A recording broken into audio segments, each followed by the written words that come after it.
Hello everyone, मैं doctor प्रगति गुप्ता और आज इस वीडियो में हम बात करने वाले हैं ड्यूरिंग पैरालिसिस रिकवरी। जो रिकवरी फेज रहता है, हम कैसे मोटिवेटेड रह सकते हैं डे 1 से लेकर अब जब तक हमारी रिकवरी पूरी नहीं हो जाती। हमें सेम अच्छी मोटिवेशन के अंदर रहना है, विल पावर को स्ट्रांग रखना है, क्योंकि जब भी हमारे पास पेशेंट्स आ रहे होते हैं तो क्या बोलते हैं, मैम बहुत एक्सरसाइज कर ली बट अब हार मान चुका हूँ, ये बीमारी कभी नहीं ठीक होगी।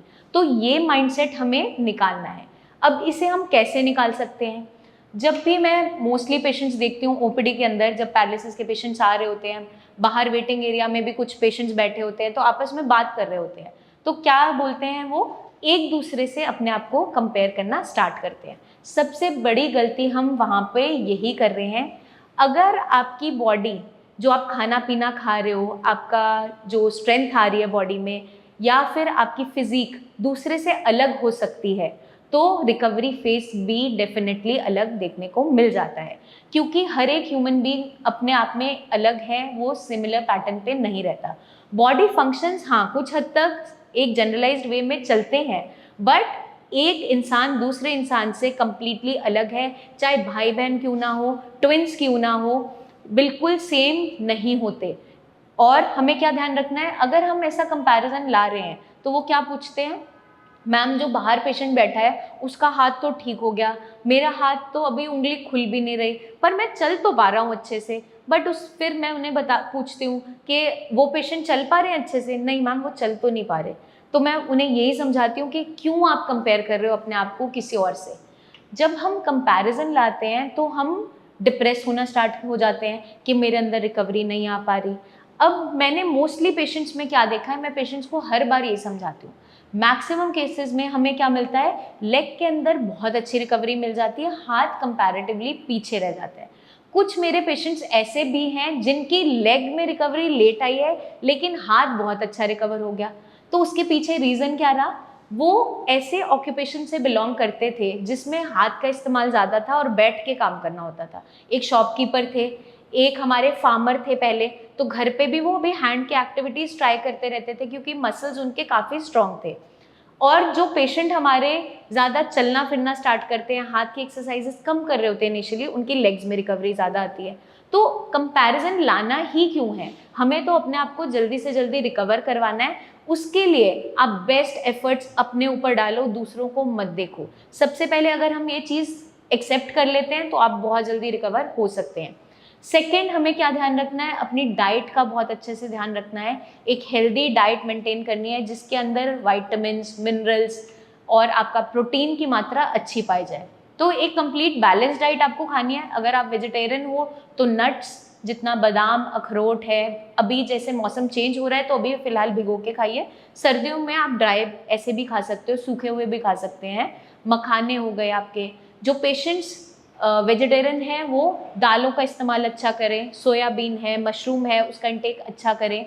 साथ के साथ जो पेशेंट्स नॉन वेजिटेरियन है वो फिश का इंटेक कर सकते हैं या चिकन सूप के फॉर्म में ले सकते हैं। तो ये हमें खास ध्यान रखना है। थर्डली, आपको क्या ध्यान रखना है, अपने डेली गोल सेट करने हैं। डेली गोल सेट करने का मतलब क्या है, अपनी रूटीन में चेंजेस लाने हैं। आपको एक्सरसाइज के लिए अपना टाइम शेड्यूल फिक्स करना है, मॉर्निंग, इवनिंग आवर्स या बीच में जब भी आप खाली हो आपको एक्सरसाइजेस करनी है। इनिशियली आप थोड़ी थोड़ी रेपिटेशन के साथ स्टार्ट कीजिए, ग्रेजुअली वो रेपिटेशंस बढ़ाते जाइए। जैसे कुछ पेशेंट्स क्या बोलते हैं, मैम अभी तो मेरा हाथ जब खुलेगा तब मैं हाथ की एक्सरसाइज शुरू करूँगा। तो मैं यही समझाती हूँ कि आपका जो फिंगर टिप्स है वो बिल्कुल एंड में जाकर खुलेंगी, तब तक क्या आप अपने कंधे, एल्बो, रिस्ट को खराब होने दोगे, उसे एक्सरसाइज के अंदर स्ट्रेंथन अप नहीं करोगे। तो कभी भी आपको वेट नहीं करना कि अब ये होगा तो मैं ये करूँगा, क्योंकि पेशेंट अक्सर आकर मेरे साथ यही एक्सक्यूजेस देते हैं जब मैं उन्हें बोलती हूँ कि आपके अंदर रिकवरी और बेटर आ सकती थी बट स्लो क्यों है। मैम हमने एक्सरसाइज अभी हम सोच रहे हैं नेक्स्ट टाइम से हम ये स्टार्ट करेंगे। तो मैं हमेशा यही समझाती हूँ कि जो भी मोबिलिटी आ रही है उसको कैचअप करते जाइए और धीरे धीरे बाकी जो आपकी एक्सरसाइजेज है उसको बढ़ाते जाइए। फॉर एग्जाम्पल, मेरी अभी मुट्ठी बंद रहती है, खोल नहीं पाती हूँ, लेकिन मैं शोल्डर एक्सरसाइजेज कर पा रही हूँ, हैंड लिफ्ट कर पा रही हूँ, एल्बो एक्सरसाइज कर पाती हूँ, रिस्ट की मूवमेंट अभी पॉसिबल है, और फिंगर्स को भी आप दूसरे हैंड की सपोर्ट से खोल के डेली बेसिस पे दोबारा बंद कर सकते हैं। अगर आप ये सब चीज़ें करते हैं, डेली गोल्स को सेट करते हैं, मुझे इतनी देर वॉक करनी ही है, फिक्स कर देते हो क्राइटेरिया, तो आपकी जो प्रोग्रेस है, रिकवरी है, बहुत अच्छी होती चली जाती है।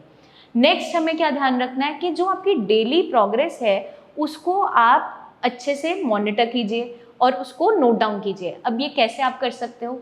जैसे आपने इनिशियली एक्सरसाइज स्टार्ट की, 10-15 दिन हो गए या 1 महीना हो गया, तो एक अपनी वीडियो बनाइए डे 1 पे, एक आप 1 हफ्ते बाद भी बना सकते हो, 10 दिन बाद बना लीजिए, 15 दिन बाद। डेली बेसिस पे नहीं बनानी, चाहें तो डेली बेसिस पे भी बना सकते हैं, बट डेली बेसिस पे आप बहुत छोटे छोटे चेंजेस देख नहीं पाओगे, फिर आपको लगेगा कि मेरे अंदर रिकवरी नहीं आ रही। जैसे जब बच्चा छोटा होता है, कोई बाहर से रिलेटिव आता है और अचानक से आके बोलता है, अरे वाह ये तो बहुत लंबा हो गया है, ये तो बहुत बड़ा हो गया है, हेल्दी लग रहा है, अच्छा लग रहा है, और मदर डेली जो उसे देख रही होती है वो बोलती है कि मुझे तो पता नहीं चला ये कब बड़ा हो गया। वैसे ही हमारी रिकवरी है। तो आप वीडियो ज़रूर डॉक्यूमेंट कीजिए, अपने फ़ोन में एक वीडियो बना लो, चलते हुए, हाथ उठाते हुए, बोलते हुए, या आप कोई नोटबुक पे लिख रहे हो डेली, तो एक एक पेज आप लिख रहे हैं और लास्ट पेज तक अपनी हैंड राइटिंग को मैच करो। तो ये डॉक्यूमेंटेशन अगर हम करते हैं तो हमें एक मोटिवेशन मिलती है कि हम ठीक हो रहे हैं, कुछ बेटर हो रहा है, और यही पैरामीटर्स पे हम भी पेशेंट की रिकवरी को जज करते हैं। तो मैं यही चाहती हूँ कि आप भी इसी तरीके से कीजिए। सबसे ज़्यादा इम्पॉर्टेंट क्या है? अपने एनवायरनमेंट को पॉजिटिव रखना। आप कैसे रख सकते हैं? बाहर घूमने जाकर, आपको जो एक्टिविटी पसंद है वो परफॉर्म करते हुए, या फिर अपने फ्रेंड से मिलकर।